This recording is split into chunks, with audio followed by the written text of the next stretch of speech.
안녕하세요. 책 읽어주는 여자 미카입니다. 오늘 제가 소개하려는 책은 암에 지는 사람, 암을 이기는 사람입니다. 저자는 세계적인 암 권위자 김의신 박사이고 출판사는 샘 & 파커스입니다. 요즘 3명 중 1명이 암에 걸린다는 사실은 상식이 되어버렸죠. 수명이 길어지다 보니 암 환자 역시 같이 느는 추세라는군요. 머지않아 성인 남성의 경우 2명 중 1명이 암에 걸린다는 말이 나올 정도이고요. 그래서 그런지 제 주변에도 안타깝게도 암에 걸린 분들이 있어요. 교보문고에 갔다가 암에 걸린 지인들을 생각하면서 내가 먼저 암에 대해서 좀 알아야겠다고 생각을 하던 차 이 책을 발견했어요. 한 권을 다 읽었을 때 저에게는 감동 그 자체였습니다. 저자를 소개할게요. 의학박사 김의신, 1942년 전북 군산에서 출생했다. 어릴 적부터 군산의 수재로 불리던 그는 서울대학교 의과대학을 졸업한 후 군의관으로 베트남전에 참전했다. 1970년 도미해 존스 홉킨스대와 피츠버그대, 미네소타대 등에서 수학했다. 1980년부터 MD 앤더슨 암센터에서 종신교수로 일하면서 미국 최고의 의사에 11차례 선정됐다. 2012년 가을 MD 앤더슨에서 퇴임한 후 70이 넘은 나이에도 한국과 미국을 오가며 후학 양성과 강연 등으로 왕성하게 활동하고 있다. 자타공인 세계 최고의 암센터, 암연구의 최전선 MD 앤더슨 암센터에서 32년간 종신교수로 재직해온 김의신 박사는 그곳에서 한국인 환자들을 볼 때마다 무척 안타까워했습니다. MD 앤더슨에 온 한국인 환자들은 한눈에 봐도 유난히 웃지 않고 잘 먹지 않으며 구역질을 해대고 태아 자세로 누워 죽을 날만 기다렸기 때문입니다. 그래서 김의신 박사는 늘 환자들에게 2가지를 당부했습니다. 적극적으로 치료에 임할 것과 마음을 편히 먹을 것, 병을 감정적으로 받아들이지 말고 살아야 할 이유를 찾으라고. 우울한 태도는 시작부터 지는 싸움이라고 충고했습니다. 실제로 그는 살아서 해야 할 일을 찾은 사람들이 치료 과정을 꿋꿋이 견디고 암세포를 달래가며 남은 생을 잘 살아가는 모습을 여러 번 확인했습니다. 그래서 그는 말합니다. 얼마나 살지 묻지 말고 앞으로 어떻게 살 것인지 고민하라고. 얼마나 살지 묻는 사람은 지고 어떻게 살지 고민하는 사람은 이긴다. 이 책은 김의신 박사가 지난 32년 동안 세계 최고의 암센터에서 보고 듣고 경험한 암의 모든 것, 그리고 암을 이긴 사람들의 이야기를 담았습니다. 그들의 기적같은 스토리뿐 아니라 면역력을 키워 암세포가 살 수 없는 몸을 만드는 법, 암을 만드는 바이러스와 염증에 대한 이해, 종교와 의학과 영성의 관계를 소개하며 암과 함께 가기 위한 사회적 의식 전환을 제안합니다. 세계적인 거장의 따뜻하면서도 거침없는 조언은 암에 관한 여러 궁금증을 해소해주고 잘못된 상식과 공포로부터 해방시켜줄 것입니다. 자, 그럼 이제 책 속으로 들어가겠습니다. 오늘도 책 읽어주는 여자 미카와 함께 편안한 시간 되세요. 구독과 좋아요, 알림 설정 꼭꼭 눌러주세요. 암 때문이 아니라 굶어서 죽는 암 환자들. 한 번은 비슷한 시기에 서로 다른 병명을 가진 2명의 암 환자가 1차 항암 치료를 받았다. A와 B라고 부르겠다. 2사람 모두 의사에게 이런 지시를 받았다. 지난 3개월 동안 항암 치료 받느라 고생하셨습니다. 한 달 동안 잘 쉬시고 다시 2차 항암 치료를 시작하겠습니다. 한 달이 짧다면 짧고 길다면 긴 시간이니까 모쪼록 잘 드시고 열심히 움직이세요. 건강한 모습으로 다시 뵙겠습니다. 그러고 나서 한 달이 흘렀다. 약속된 치료일에 2사람은 전혀 다른 눈빛과 모습으로 병원에 나타났다. A는 단식원에 들어가 미라처럼 바싹 말라서 왔고 B는 시골로 요양을 하러 가서 잘 먹고 잘 쉬어 혈색이 아주 좋아져서 나타났다. 맑은 공기를 마시며 산책도 자주 하고 채소와 기름기 없는 고기를 열심히 먹으며 체력을 키웠다고 했다. A는 공포에 잡아먹혔고 B는 두려움에 휩싸이는 대신 남은 인생을 어떻게 살아야 할지 차분히 생각하고 행동했다. 당연히 B는 몸의 면역력이 높아졌다. 앞으로 진행될 2차 항암 치료의 결과는 이미 결정된 것과 진배 없었다. 단식을 했다는 A는 체력이 떨어져 독한 항암 치료를 견디지 못하고 얼마 못 가 세상을 떠났다. 반대로 열심히 먹고 유쾌하게 생활한 B는 이제껏 암과 어깨동무하며 잘 살고 있다. 비슷한 연배였던 A와 B는 각각 위암과 췌장암 3기였다. 일반적으로 사람들이 암이라고 진단을 받으면 극도의 공포감에 사로잡혀서 물 한 모금도 제대로 삼키지 못하고 심지어 잘 걷지도 못한다. 외국인 의사들은 한국인들의 이런 증상을 도저히 이해할 수 없다고 입을 모은다. 이성은 극도로 예민해져서 거의 마비에 가까워지고 몸은 나약한 정신의 지배를 받는다. 구역질을 하며 아무것도 먹지 못하니 암이 아니라 당장 굶어 죽게 생겼다. 내 생각에는 한국인 환자들이 암이 아니라 영양실조로 죽는 게 아닌가 싶을 정도다. 건강을 잘 유지하고 암을 예방하고자 하는 일반인의 식사와 암 환자의 식사는 근본적으로 다르다. 암 환자들은 여러 종류의 치료를 받고 있기 때문에 백혈구와 적혈구, 혈소판의 수치가 떨어진 상태다. 그뿐 아니라 주요 영양소도 부족한 상태이기 때문에 영양 균형을 잘 맞춰서 골고루 잘 먹어야 한다. 단 동물성 지방과 익히지 않은 육류는 제외하고 말이다. 특히 양질의 단백질이 많이 필요한데 담백하게 조리한 고기와 콩으로 만든 두부 등이 좋다. 하루 한두 정 정도 종합 비타민을 먹는 것도 도움이 된다. 항암 치료를 할 때는 좋은 음식을 잘 섭취해서 체중을 유지해야 한다. 그래야 독한 암세포가 죽거나 약화된다. 물도 많이 마셔야 한다. 반드시 신장을 통해 나쁜 독성분을 배출시켜야 하기 때문이다. 물을 적게 마시면 치료를 위해 몸에 들어간 독한 성분들이 장기에 머물러서 부작용을 일으킨다. 그리고 그 독한 약들이 단백질이라 불리는 프로테인을 파괴하는데 이 성분은 우리 몸에서 기운을 나게 해주는 중요한 요소다. 이 프로테인을 보충하기 위해 반드시 먹어야 하는 게 고기다. 혹자들은 암 환자에게 고기를 먹지 말라고 말하는데 과학적으로 전혀 근거가 없고 잘못된 상식이다. 현대 의학의 견지에서 봤을 때 암은 체력만 잘 유지하면 평생 동안 다스리며 함께 갈 수 있다. 얼마나 살지 묻지 말고 어떻게 살지 고민하라. 폐암 3기입니다. 이미 상당히 진행된 상태로 암세포가 림프절과 가슴 전체에 퍼져 있습니다. 서리빨 같은 의사의 말에 듣고 있던 사람의 무릎이 단숨에 무너졌다.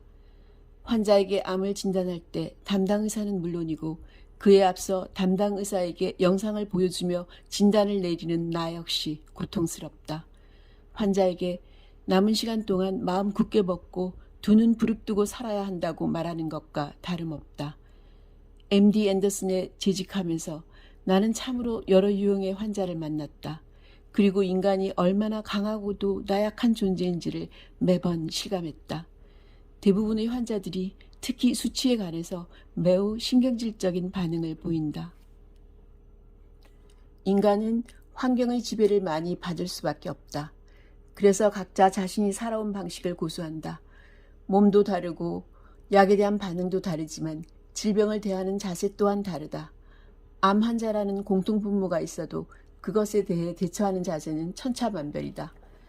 암의 기수를 살펴보면 1기는 치료 성공률로 따졌을 때 90% 안팎이고 2기는 생존 가능성 60 내지 70%, 3기는 생존 가능성 30%에 해당된다. 마지막 4기는 암이 전신에 퍼져 통계학적으로 완치가 불가능한 상태를 말한다. 따라서 암 치료의 주된 목적은 완치가 아니라 생존이다.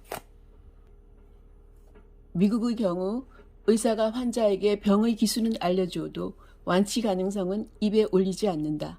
치료 성공률이 80%에 육박할지라도 해당 환자가 나머지 20%에 속할 수도 있기 때문에 말을 아낀다. 말 한마디가 소송의 빌미가 될 수도 있기 때문이다. 기독교 사회라서 그런지 내가 만난 미국인 의사들은 신의 영역을 감히 넘보지 않으려 하는 것처럼 보였다. 환자와 보호자들도 대부분은 신의 영역에 해당하는 죽음의 기한에 대해 집착이나 미련을 갖지 않는다. 또한 숫자에 휘둘리지 않고 눈앞에 닥친 상황을 겸손하게 받아들이며 치료에 집중한다.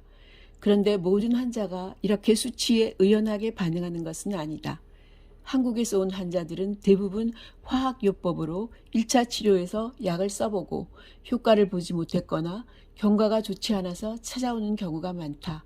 보통 항암제를 이용한 1차 치료의 성공 가능성은 50% 정도이고 2차는 30%, 3차는 10% 정도라고 보면 된다. 아직 개발 중인 실험약은 1% 정도다. 한국인 환자들에게 치료법이나 약품을 5가지 정도 설명해주고 그중 2가지를 고르라고 하면 대개 뭐 이런 경우가 다 있느냐고 당황스러워한다.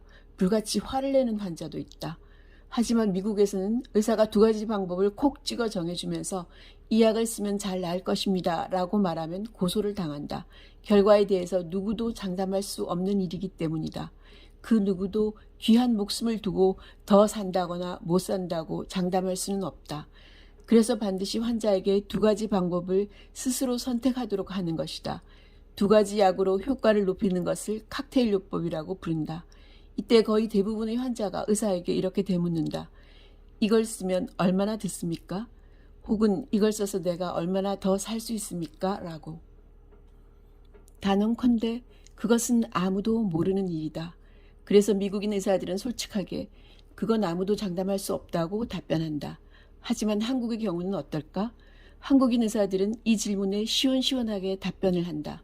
가장 흔한 예로 한국의 드라마를 보면 늘 의사가 주인공에게 암이라고 진단을 하면서 길어야 3개월이라는 대사를 아무렇지 않게 한다. 이런 의사는 아마 전 세계에서 한국인 의사가 유일할 것이다. 환자에게 어떤 치료 방식을 선택하겠느냐는 물음도 거의 없다. 일단 처방전을 써놓고 통보한다. 모든 병원이 다 그렇다고 단언할 수는 없지만 꽤 많은 병원에서 그런 모습을 실제로 목격했다. 한국의 환자들은 확실한 답변을 원하기 때문에 어쩌면 의사들도 어쩔 수 없이 그런 답을 내놓는지 모르겠다.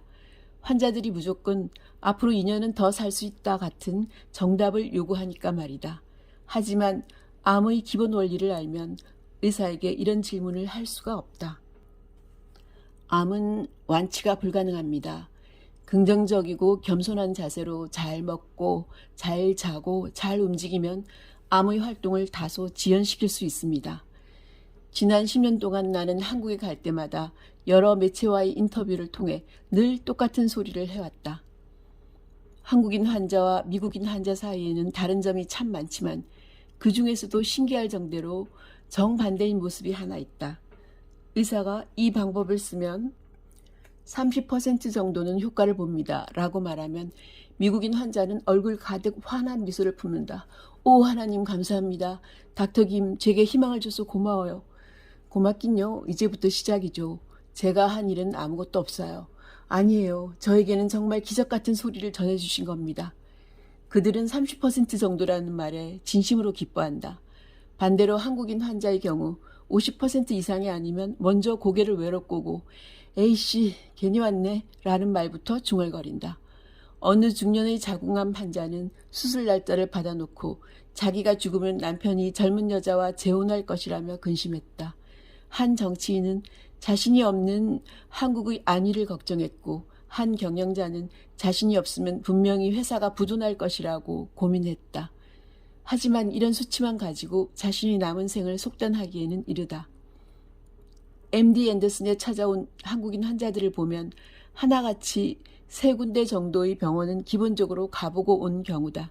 여기저기 가보아도 병이 나을 기미가 없으니 큰 돈을 들여 미국까지 건너온 것이다. 부산에 사는 환자가 서울에 있는 병원에 와서 부산과 서울을 오가며 치료를 받기도 하는데 내가 보기에는 정말로 어리석은 일이다. 부산에서 죽을 사람은 서울에 와도 죽는다. 여기저기 병원을 옮겨 다닌다고 좋은 것이 아니다. 힘만 들고 시간만 간다. 병을 두려워하거나 겁을 먹고 불안해하면 이미 지는 싸움이다. 낮은 치료 성공률에 놀라 밤잠과 밤맛을 잃으면 암과 싸워야 할 면역세포들도 주인과 똑같이 힘을 잃고 제 할 일을 놓아버린다. 결국 자발적으로 암세포를 키우는 꼴밖에 안 된다. 실력 있는 의사와 긍정적인 믿음을 가진 환자가 만났을 때 치료 효과가 배가 된다. 수치만 보고 좌절하기에는 너무 이르다. 그러니 마음을 편안히 먹자. 5%의 가능성도 결코 적은 게 아니다. 1%라도 가능성이 있다면 희망이 있는 것이다. 또한 죽음을 의연히 받아들이려는 자세를 가진다면 살 수 있는 희망도 그만큼 커진다. 거짓말 같은 기적을 만들어낸 아름다운 사람들. 선생님, 저 사람 좀 보세요. 저 환자는 기적이라고밖에 볼 수가 없어요. 암이 온몸에 급속도로 퍼져 당장 오늘 내일 하는 환자였다. 아무리 봐도 살아날 수 있을 것 같지 않았던 그가 거짓말처럼 6개월을 넘기고 1년을 넘기고 2, 3년 뒤에도 잘 살아간다. 30년 넘게 암 환자들을 만나면서 과학적으로는 도무지 설명이 안 되는 일들도 많이 경험했다. MD 앤더슨의 의사들은 이런 경우를 기적이라고 부른다. 암이 완전히 없어진 것도 아니고 몸속에 남아있는데 더 이상 진행되지 않고 멈춰버린 불가사의한 상황을 말한다. 평소에 각별하게 여기던 S라는 후배 의사가 있었다. 어려서부터 축농증을 앓았던 터라 이비인후과 의사 되는 것이 자신의 꿈이었다고 했다. 드디어 S는 이비인후과 전문의 자격증을 따고 병원을 개업했다. 꿈을 이룬 사람들이 다들 그렇듯이 S는 누구보다 열심히 환자를 돌보면서 행복한 나날을 보내게 되었다.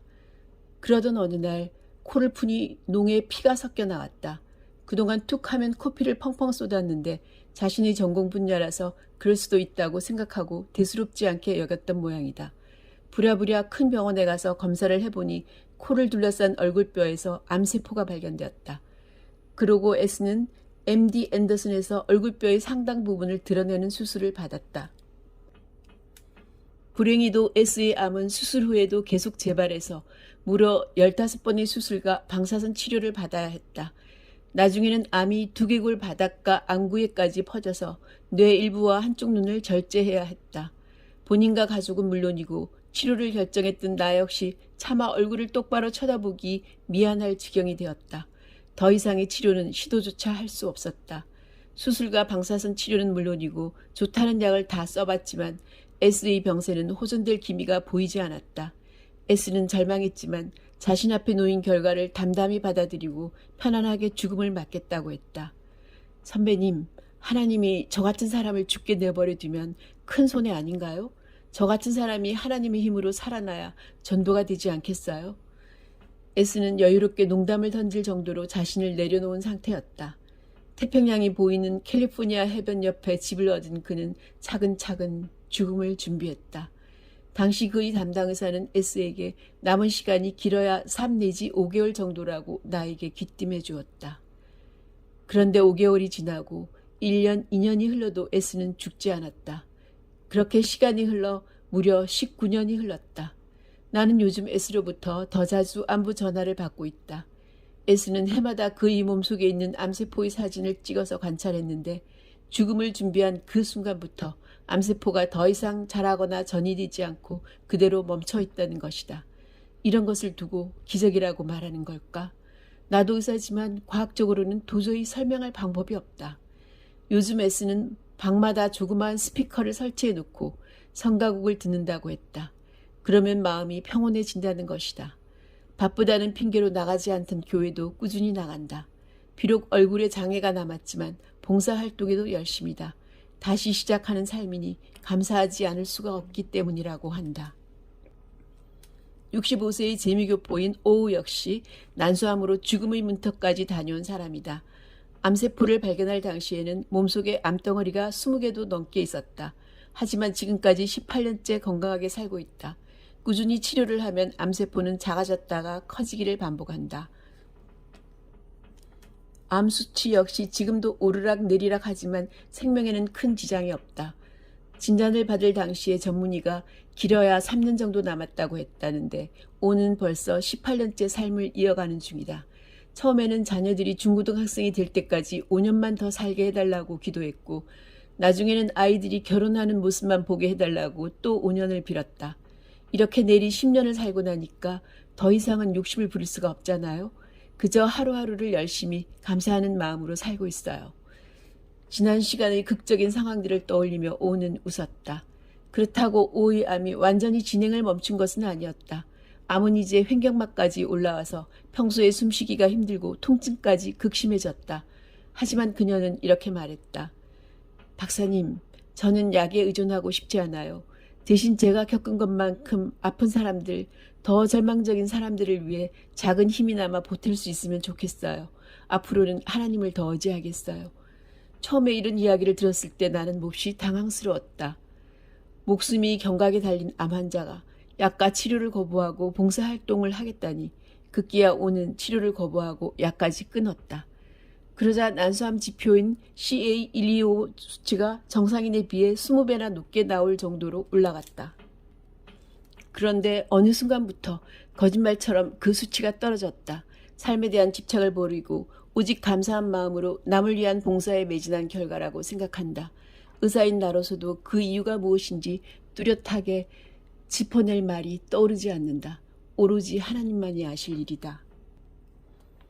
내가 직접 본 환자들은 암세포가 사라졌다기보다 진행이 정지된 경우들이었다. 우리는 아직도 암에 대해 모르는 것이 너무나 많다. 그 말은 곧 아무도 모르는 일에 대해 근심하고 걱정할 필요가 없다는 뜻이기도 하다.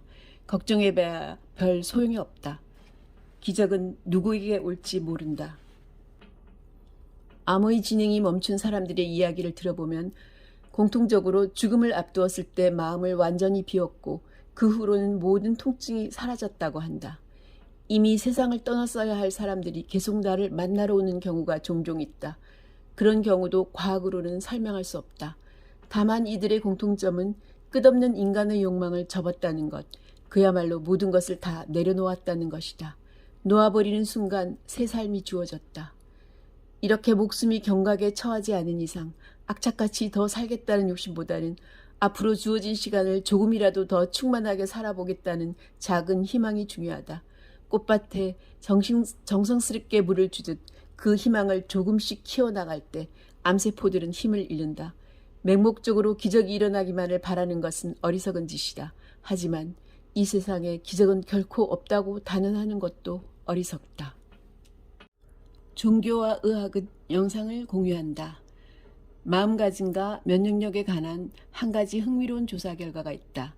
한 조사에 따르면 암 투병 과정에서 모차르트의 음악을 들은 사람이 그렇지 않은 사람에 비해 암세포가 줄어드는 속도가 더 빠르다는 결과가 나왔다.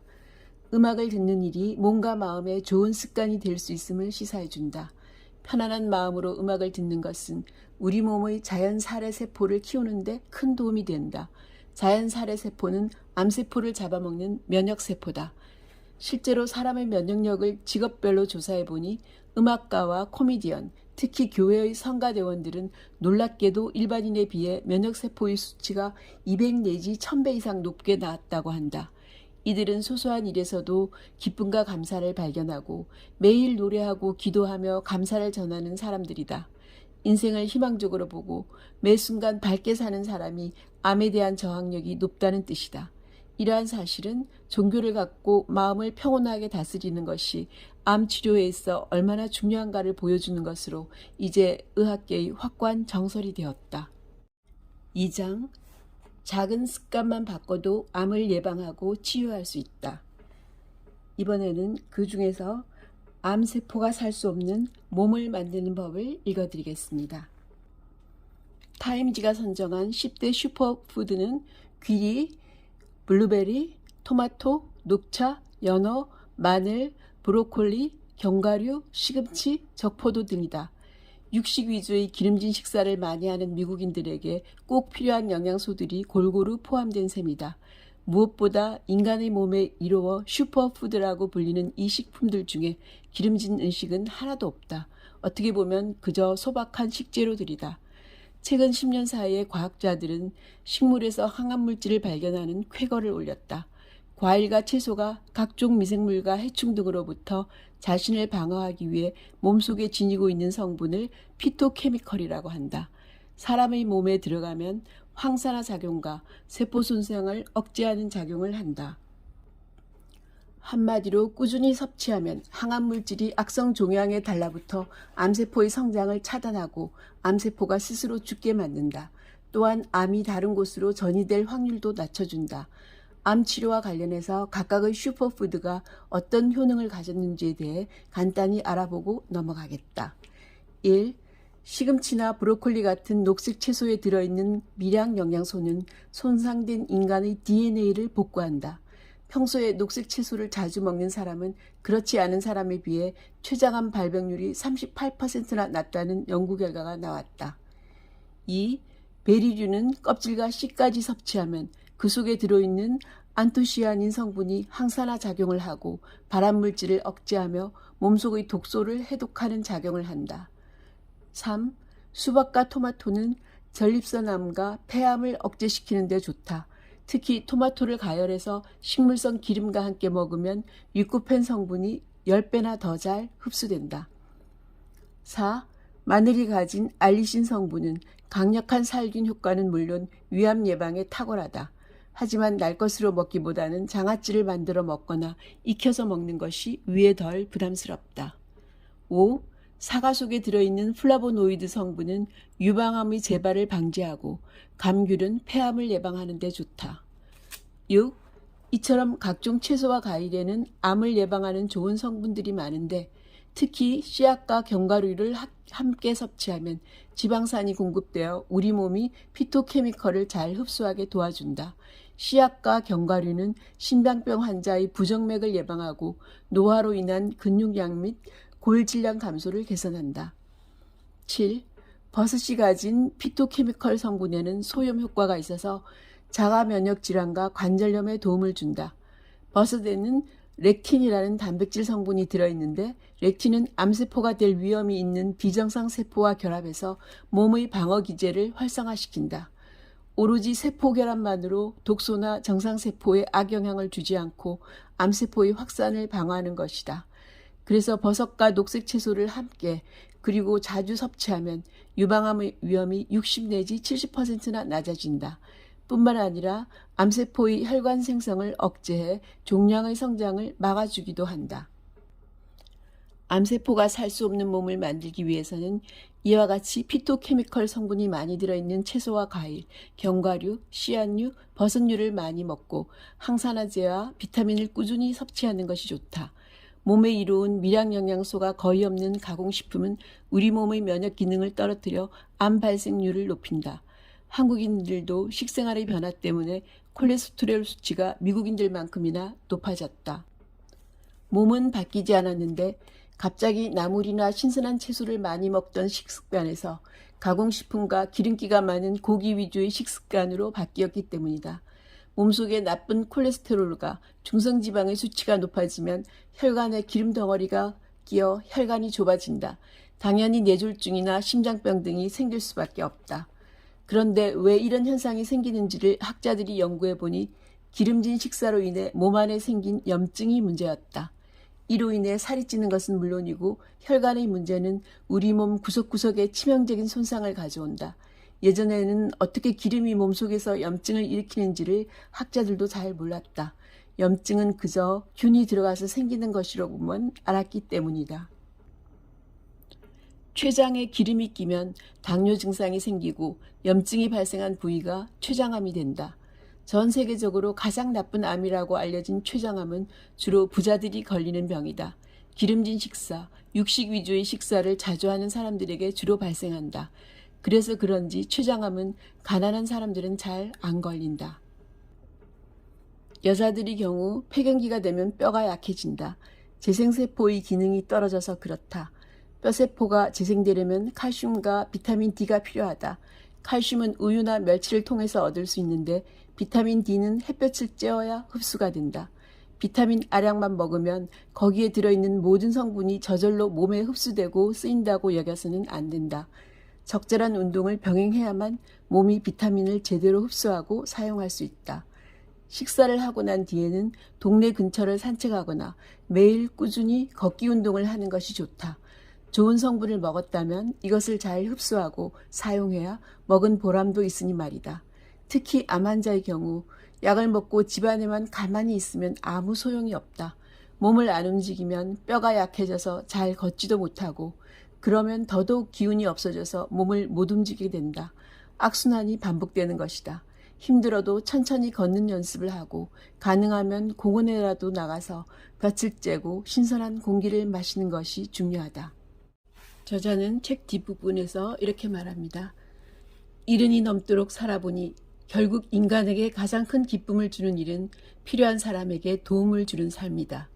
환자에게는 의사가 도움을 주고 가난한 이에게는 부자가 도움을 주는 일, 사랑할 수 없는 사람을 사랑하는 일이야말로 인간에게 주어진 가장 소중한 미션이 아닐까 생각한다. 왜 도움을 주어야 하는지에 대해 손익을 따지지 않고 도와줄 수 있는 것은 진실한 관계나 종교의 힘이다. 그리고 그 바탕에는 사랑의 힘이 있다. 암을 이기는 힘 역시 이러한 사랑의 힘에서 나온다. 지금까지 암에 지는 사람, 암에 이기는 사람을 리뷰해 드렸습니다. 꿈을 갖고 목적이 있는 삶을 사는 사람의 몸에선 좋은 에너지가 나온다고 합니다. 저는 여러분의 좋은 에너지를 응원합니다. 책 읽어주는 여자 미카였습니다. 감사합니다. 다음 영상에서 또 다른 이야기로 만나요.